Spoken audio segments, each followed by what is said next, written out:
Lauren Allred leading it off here. And Ryan Starr had a tough one at the hot corner. Bounces off the bag and her glove. And the leadoff base hit. Holloman into the glove of Reisner and one away. Boston University. And here striking out Maya Davis. So 1 out away from her first ever win in an NCAA Division I softball regional. It's a third K for Davis. Boyer has just had her number.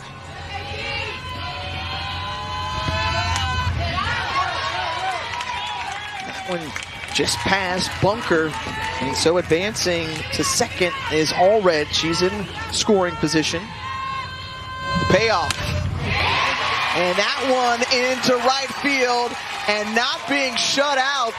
Says Texas Tech, they get their first run of the game. Caitlin Terry with her first hit of the game. So the 2-out single to right, and the Red Raiders still have life. This swing just feels like a little bit of pride, right? It's like, hey, we are better than this. And yes, we got 8 runs we got to put up on the board, but at least let's not just get shut out. In this one, the pitch, she sends that one flying into center field. It's out of here, a 2-run shot. Little wind-aided home run. Jackie Liss puts up 2 more. It's now 8-3.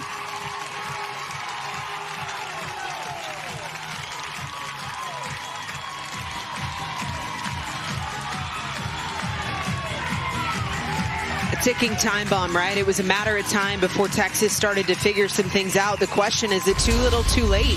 With 2 outs on the board, Liss finding this in the deepest part of the field, dead center, exits the ball yard in a hurry. That gives way for Jazzy Burns to step in. And this one gets through the 5-6 hole. A diving Ryan Starr couldn't stop it. And this is all happening with 2 outs. Remember, this one out of the glove of Starr. And Jazzy Burns at third, Williams at first, runners at the corners, 2 outs. And the Red Raiders not done yet. And activity in the bullpen with Kyra Aycock getting ready just if needed. And again, pulling it once more. Another run driven in. And now cutting the lead in half after the RBI single from Taylor Panel. This has just been a pass the bat mentality for Texas Tech, which I can appreciate. A team that hits a lot of home runs, it's easy to get into the box right here and want to be the hero. Taking the biggest hacks that you possibly can. And right now, making the focus smaller, decreasing the size of the game. These are really fundamental swings, hard contact swings, and they have just been peppering the ball through the infield, and it's worked. Zone here. That one inside, and that's ball 4. So now that loads the bases, and how this inning started was Lauren Allred and a single. Now she's got an opportunity to tie up this ball game. Lauren Allred gets a hold of the pitch. Oh my goodness! Grand slam!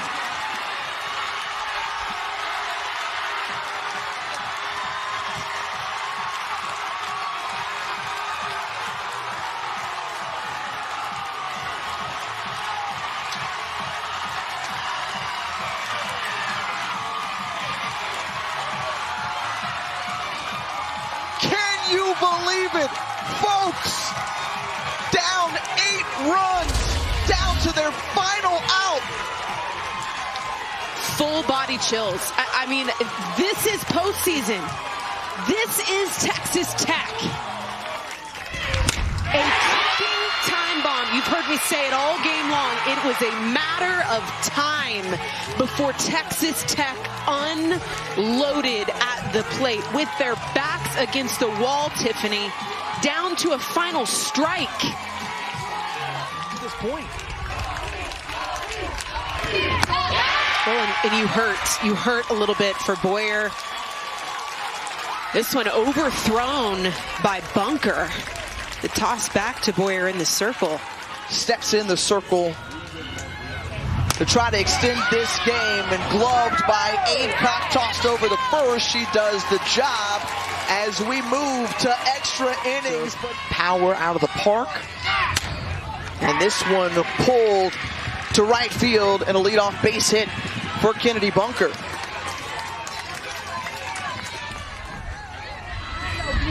And this time trying to do a little small ball action, lays down the sac bunt well. And Rittiger advances into scoring position. That we have seen all across the country. Yamas lays into that one. And this one, they're going to try to bring home the runner. And Rittiger gets the go-ahead run.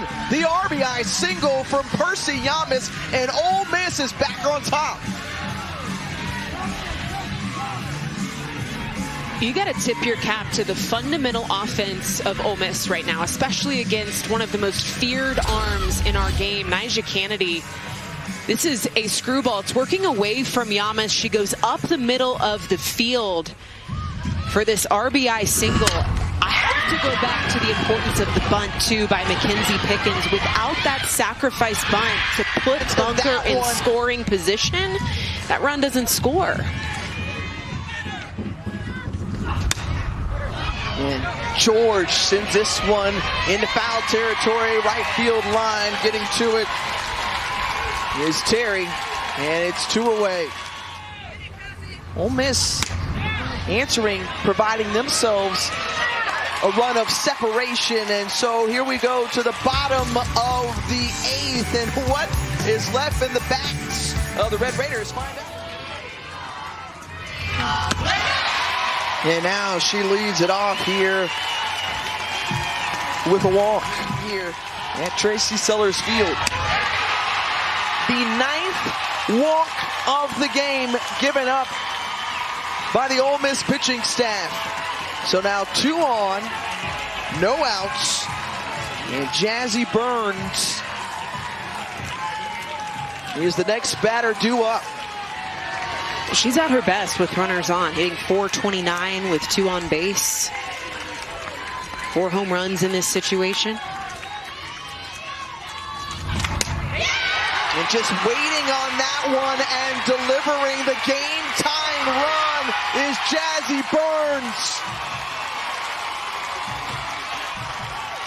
Burns keeps on delivering, producing the RBI single needed. That scores Terry with that leadoff walk. She comes around to score after this hit. Notice the back knee. Burns drops the back knee to get this ball low in the zone. Witten pulling a little bit of miles per hour off of the release of that pitch, but Burns is on time, and she is money. Such a clutch bat at the plate for Texas Tech. To lead them to the Women's College World Series and make an appearance, and winner of this one will go on to face the Gainesville Regional, and this one off the bat of Mia Williams is deep enough. That's going to allow a runner to tag and move 60 feet closer to home. So Jackie List now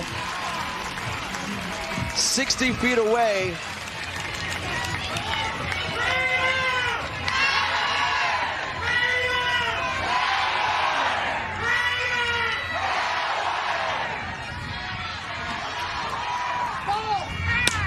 Chance of Raider power, get into it, panel, the RBI, sac fly, and the Raid Runners comeback is complete.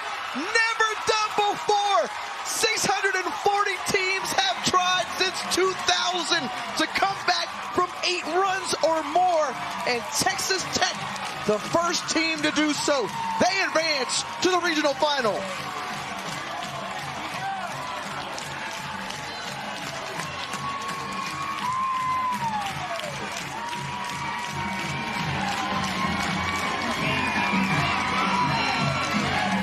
Tiff, I don't know that you can really put words to what we just witnessed. This offensive feat late in the game from the 8-inning bottom of the 7th inning.